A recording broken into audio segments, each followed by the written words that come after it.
Star Trek's best movie fixed the franchise in its opening credits.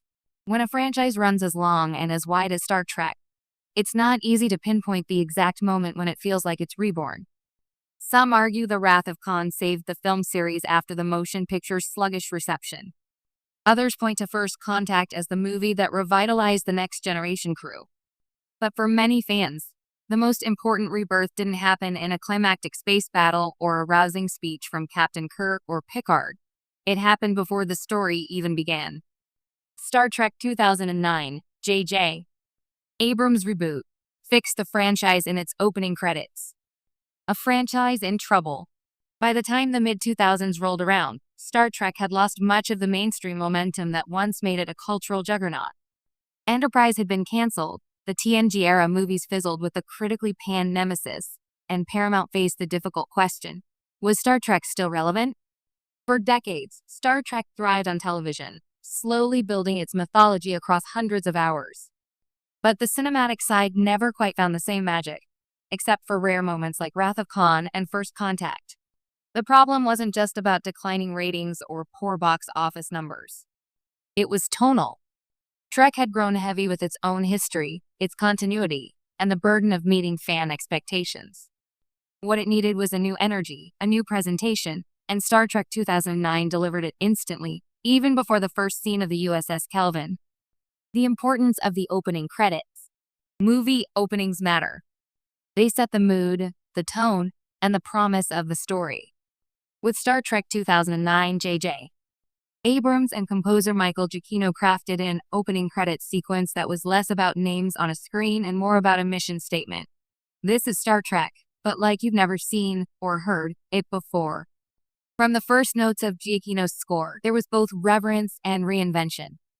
The music swelled with echoes of past Trek themes, yet pulsed with a cinematic grandeur that previous films rarely achieved. It wasn't television music. It was big, bold, orchestral storytelling. As the title Star Trek appeared in massive lettering, the reboot announced itself not as a continuation, but as a reintroduction. The credits didn't lean on nostalgia alone. They were sleek, modern, and fast, promising an experience that moved with energy rather than getting bogged down in lore. For new audiences, it was an invitation. You don't need to know decades of history to get this. For longtime fans, it was reassurance. The spirit of Trek is still here. The balance between old and new. What made these opening credits so important was their ability to strike balance. Star Trek had always been about exploration and optimism, but by the early 2000s, that optimism was weighed down by darker, sometimes joyless storytelling.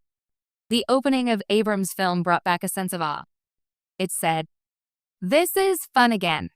The visual design of the credits avoided being flashy for its own sake. Instead, it captured something timeless, Starfield's light, motion, that echoed the voyages of the past while leaning into modern filmmaking's slick polish. Meanwhile, Giacchino's theme became instantly iconic, bridging the gap between the adventurous swashbuckling tone of the original series and the grandeur of modern blockbuster cinema. By the time the last name faded from the screen, audiences had already felt something shift. Trek was no longer dusty or inaccessible. It was urgent, exciting, and cinematic. Why it worked better than dialogue. Some films try to course-correct a franchise with exposition-heavy dialogue or by over-explaining why the story matters. Star Trek 2009 didn't need that. The credits themselves were a tonal reset button. Without a single line spoken, the movie announced, "This is Star Trek's future." It's worth noting that Star Wars had always understood this principle. Its opening crawl and John Williams' thunderous score instantly set expectations, delivering identity before characters even appeared. Star Trek finally caught up in 2009, realizing that presentation was as important as plot. The ripple effect.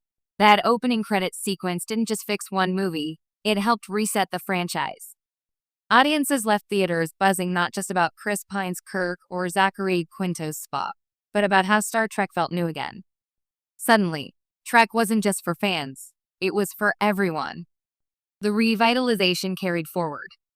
Even as debates continue among fans about the merits of the Kelvin timeline movies, no one denies their impact in making Star Trek culturally relevant once more. And it all began with an opening that respected the past while embracing the future. A lesson in storytelling. In hindsight, the brilliance of Star Trek 2009's opening credits is simple. They told the audience everything they needed to know without saying a word.